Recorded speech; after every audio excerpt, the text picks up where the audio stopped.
প্রিয় BA fifth সেমিস্টারের ছাত্রছাত্রীরা, আজকে আমি যে বিষয় নিয়ে আলোচনা করব সেটি হলো পলিটিক্যাল সায়েন্সের DSEA-1-এর পাবলিক অ্যাডমিনিস্ট্রেশন, জনপ্রশাসন সম্পর্কে যে সাবজেক্টটি রয়েছে তারই কিছু গুরুত্বপূর্ণ 15 নম্বরের প্রশ্ন নিয়ে আলোচনা করব। তোমাদের সিলেবাস চেঞ্জ হয়েছে, 15 নম্বর 5 নম্বরের প্রশ্নপত্র তোমাদের আসবে। আগের মতো প্রিভিয়াস ইয়ারে যে প্রশ্নপত্র যেরকম প্যাটার্নে হয়েছিল সেরকম প্যাটার্ন হবে না, চেঞ্জ হয়েছে তোমাদের অনেকটাই। তো আজকে আমি 15 নম্বর প্রশ্ন কি কি থাকবে সেইগুলো বলে দেবো। এই প্রশ্নগুলো তোমরা ভালোভাবে অনুশীলন করলে এখান থেকে তোমরা 100% একদম কমন পাবেই, এটুকু বলতে পারি। তোমরা প্রিভিয়াস ইয়ারের ভিডিওগুলো ঘেটে দেখলেও তোমরা বুঝতে পারবে যে এই চ্যানেলে একদম কম প্রশ্ন দিয়ে, সাজেস্টিভ প্রশ্ন দিয়ে তোমাদের কতটা কমন পাওয়ানো হয়। যারা পুরো টেক্সট বই পড়বে তারা তো খুবই ভালো কথা, তারা ভালোভাবে পড়ো। যারা একান্ত পড়ে উঠতে পারো না বেশি প্রশ্ন, বিশেষ করে তাদের জন্যই এই সাজেস্টিভ প্রশ্নগুলো করা। এবং যারা ভালোভাবে পড়েছো তাদের জন্য এই প্রশ্নগুলো একটু ভালোভাবে দেখে গেলে তোমাদের অ্যান্সার করতে সুবিধা হবে প্রশ্নপত্রে তোমরা যখন প্রশ্নটি দেখবে। তো কথা না বাড়িয়ে চলে আসবো মূল আলোচনায়। তার আগে বলে রাখি, যারা চ্যানেলে নতুন তারা চ্যানেলটি সাবস্ক্রাইব করে রাখবে এবং পাশে থাকা বেল আইকনে ক্লিক করে রাখবে, যাতে যখনই আমি তোমাদের জন্য আপডেট ভিডিও বানাবো তোমরা সবার প্রথমে সেটি পেয়ে যাবে। এবং ভিডিওটি ভালো লাগলে অবশ্যই লাইক, শেয়ার, কমেন্ট করতে ভুলবে না এবং বন্ধুদের মধ্যে প্রচুর পরিমাণে শেয়ার করবে যাতে তারা সকলেই উপকৃত হয়। তো দেখো, ইম্পর্টেন্ট 15 মার্কস কোশ্চেন মডেল 1 থেকে একটি, মডেল 2 থেকে একটি আমাদের করতে হবে। তো তার জন্য কী কী প্রশ্ন ভালোভাবে দেখব। প্রথম প্রশ্ন খুবই গুরুত্বপূর্ণ, 3টে স্টার রয়েছে। জনপ্রশাসন বলতে কী বোঝো? জনপ্রশাসনের উদ্ভব ও বিকাশ বা বিবর্তন আলোচনা করো। জনপ্রশাসনের প্রকৃতি ও পরিধি আলোচনা করো।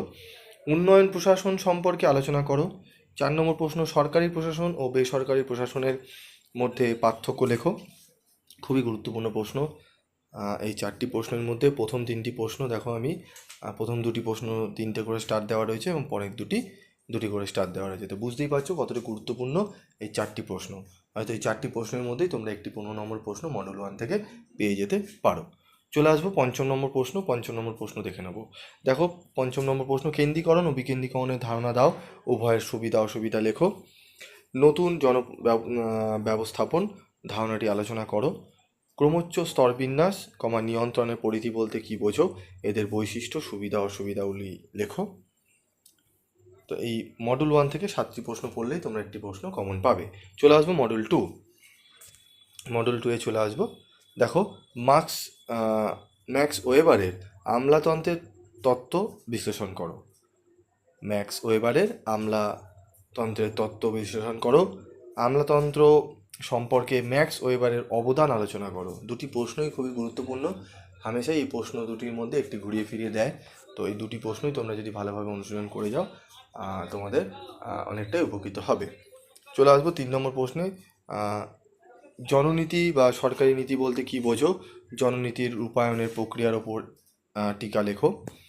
4 নম্বর প্রশ্ন, MGNREGA মহাত্মা গান্ধী জাতীয় পল্লী কর্মসংস্থান অ্যাক্টের বৈশিষ্ট্য ও উদ্দেশ্যগুলি আলোচনা করো।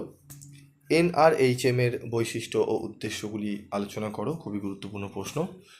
চলে আসবো 7 নম্বর প্রশ্নে, সর্বশিক্ষা মিশনের বৈশিষ্ট্য ও উদ্দেশ্যগুলি লেখো। জননীতির বিভিন্ন মডেল বা তত্ত্বগুলি আলোচনা করো। তো মডেল 1 থেকে 7টি এবং মডেল 2 থেকে 7টি, মোট 14টি প্রশ্ন করলে তোমরা 30 নম্বর এখান থেকে কভার পাবে। এবং তোমাদের 5 নম্বরের যে প্রশ্নগুলো হবে, এই 15 নম্বরের প্রশ্ন হিসাবে তোমরা যদি পড়ে রাখো, সেখান থেকেই তোমরা 5 নম্বরের প্রশ্ন কমন পাবে।